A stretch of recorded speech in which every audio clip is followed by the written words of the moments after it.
Est-ce que l'univers est infini? Est-ce qu'il y a une fin, quelque part? Un mur, un vide, des bords, des contours? Ou bien est-ce qu'il continue de manière éternelle, de manière infinie? Alors c'est une question qu'on se pose beaucoup, moi que je me suis longtemps posé, et que l'humain continue de se poser, puisque, spoiler alert, on ne connaît toujours pas la réponse. Même les plus grands scientifiques de ce monde n'ont pas réussi à avoir de réponse concrète à cette question. Alors évidemment, on a des hypothèses. Je vais te parler de 2 grosses hypothèses dans cette vidéo. La première hypothèse, c'est évidemment que l'univers est infini. Et la deuxième hypothèse, c'est que l'univers est fini, mais sans bord. Ça, ce sont les 2 grosses hypothèses que avance la science. Mais avant de te parler de tout ça, je vais t'en dire un peu plus sur ce qu'on sait actuellement de l'univers. Alors, ce qu'on appelle l'univers observable, c'est la partie qu'on peut voir depuis la Terre, avec nos télescopes. Okay, donc, ce diamètre de l'univers observable fait environ 93 milliards d'années-lumière de diamètre. Ça, c'est ce qu'on sait de sources sûres. Mais attention, petite précision, c'est pas que l'univers fait cette taille, c'est juste que la lumière au-delà de cette taille ne nous est pas encore parvenue. Okay, si tu t'intéresses un peu à la science, tu sais que la lumière, la célérité de la lumière, la vitesse de la lumière, eh bien, prend un certain temps, et pour qu'elle nous parvienne, il faut un certain temps. Donc nous, on a réussi à observer uniquement une partie, une portion de l'univers, probablement, qui est égale à 93 milliards d'années-lumière de diamètre. Ce qui est au passage énorme. C'est un peu comme si tu te trouvais au milieu d'un désert avec une lampe, et tu vois autour de toi, mais au-delà de ton cercle de lumière, au-delà de ton halo de lumière, tu sais pas ce qu'il y a. Donc c'est à la fois mystérieux et terrifiant. Donc là, dans ce cas de figure, l'univers n'aurait pas de bord, pas de fin, pas de mur, donc il continuerait de s'expandre dans un peu toutes les directions. Et tout ça ad vitam aeternam. Et techniquement, ça veut dire que si l'univers est infini, ça signifie qu'il pourrait y avoir des copies de toi. C'est même pas il pourrait y avoir des copies de toi, c'est qu'il y a des copies de toi et des versions de toi.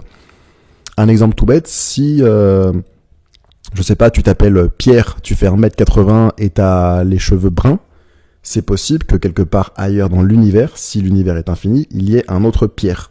C'est possible aussi qu'il y ait un Pierre d'1m79 avec un seul petit paramètre qui a changé. C'est possible aussi qu'il y ait exactement le même Pierre avec exactement la même vie et exactement le même boulot, mais qui soit blond. Et pour vérifier cela, on peut vérifier cela avec le nombre pi par exemple. Le nombre pi qui est un nombre mathématique infini, donc 3,14, etc., etc., etc., et il ne se finit pas. Tu prends ton numéro de téléphone, ok? Donc 06, etc. Tu vas forcément retrouver la même composition de chiffres que ton numéro de téléphone plusieurs fois dans le nombre pi, puisque ce nombre est infini, donc toutes les compositions sont possibles. Et c'est exactement pareil avec les particules qui composent ton organisme. Tu vas retrouver exactement le même assemblage de particules et de molécules quelque part dans l'univers. Donc, cette théorie, elle est incroyable. Ce serait possible aussi, du coup, que les éléphants roses existent, que les licornes existent. Parce que, qui dit univers infini, dit que toutes les possibilités sont possibles. Deuxième hypothèse, c'est que l'univers est fini, mais sans bord. C'est-à-dire qu'il faut un peu que tu imagines l'univers comme une sorte de grosse sphère.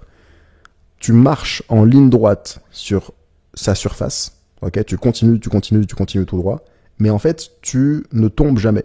Tu fais le tour encore et encore et tu reviens au même point de départ, à chaque fois. Ce sera un peu une forme qui nous, en tant qu'humains, nous dépasserait totalement, qui défierait un peu toutes les lois de la nature, concrètement. Si vous avez un peu de mal à vous visualiser tout ça, chose que je pourrais comprendre, je vous partage tout de suite la vidéo d'un générique des Simpsons qui représente très bien ça, à mon sens.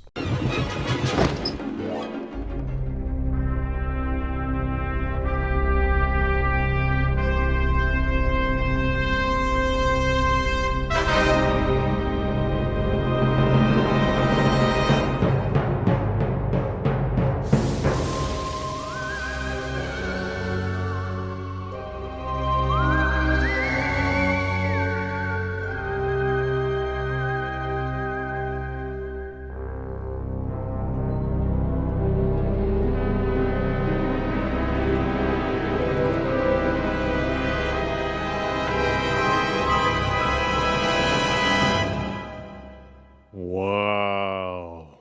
Donc au final, tu pourrais voyager pour l'éternité sans jamais atteindre un mur de fin. Parce que c'est vrai que nous, en tant qu'humains et par rapport aux lois de la physique quantique, on est habitué à toucher, à palper des objets avec des bords, des objets finis.